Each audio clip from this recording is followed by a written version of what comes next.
It happened more than 20 years ago, but I still remember that moment vividly. At the time, I was helping a company making an inroad into the Middle East. I tried everything, emails, phone calls, meetings. But no matter what I did, I couldn't get through to the company I wanted to collaborate with. Nothing moved. Then one day, completely unexpectedly, I received a phone call from them.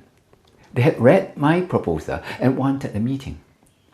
I took the earliest flight possible and I was there. Sooner than I expected, the contract was signed. Almost overnight, everything shifted. The conversation opened up. The response became warm. Things suddenly began moving naturally. What changed? Nothing except timing. They were finally ready. And this is the power of timing. When timing is in your favor, things naturally begin moving the way you want. But today, I want to talk about the opposite. What should you do when timing is against you? When nothing moves, when opportunities refuse to open, when life seems to resist you no matter how hard you try. And this can be deeply frustrating because despite all the effort you put in, things still refuse to move. So my question to you is, what should you do when timing feels wrong? This happens far more often than people realize, and if handled poorly, it drains your energy, clarity, and momentum. But if handled wisely, many obstacles can become opportunities.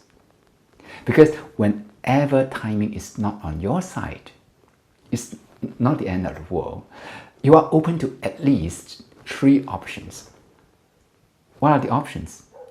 Now, before I go into the details of the options, I just want to highlight one thing. Whichever option that you choose, one thing is critical. Do not force things forward. And this is where many people make a dangerous mistake. They assume the problem is effort. In other words, when things don't move, it is because they have not worked hard enough.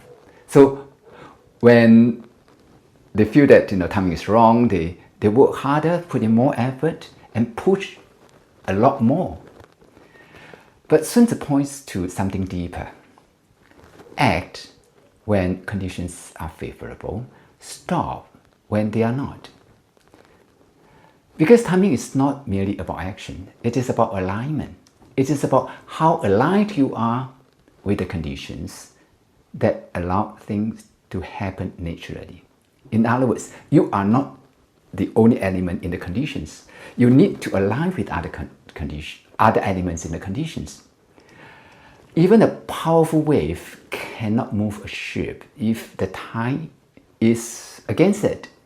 And sometimes when timing is wrong, forcing forward doesn't create progress. It creates something, can be on the opposite.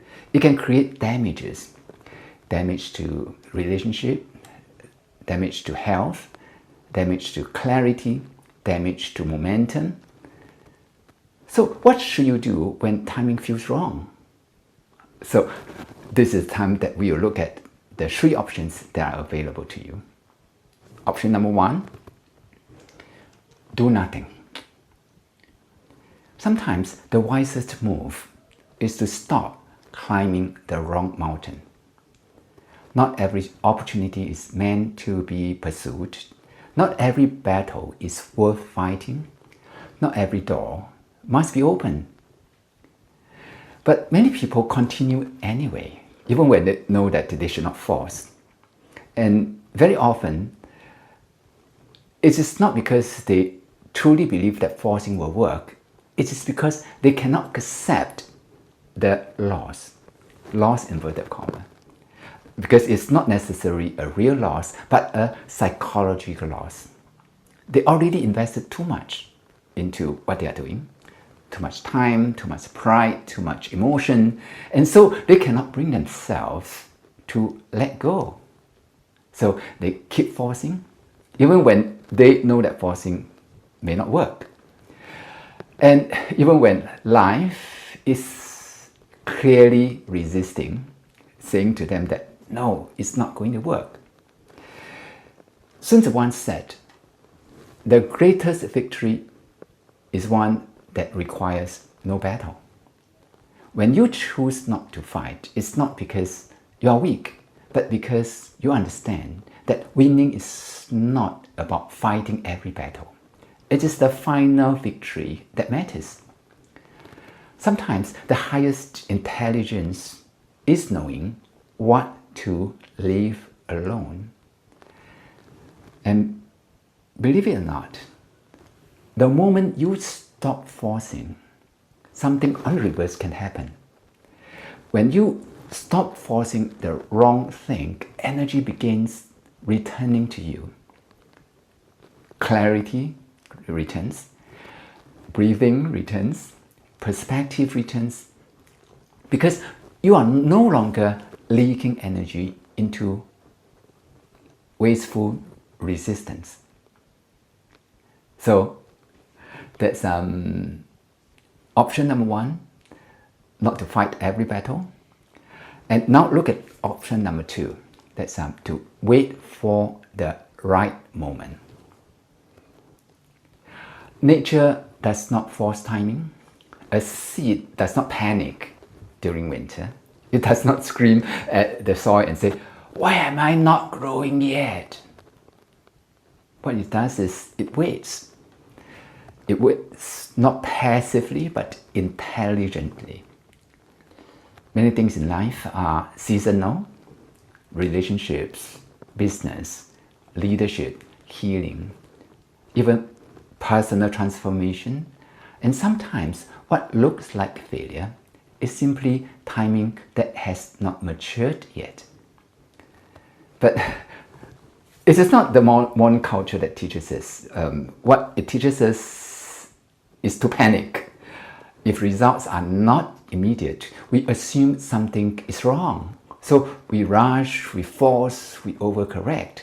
And in doing so, we disturb what simply needed time. Sun Tzu wrote, he who knows when to fight and when not to fight will win.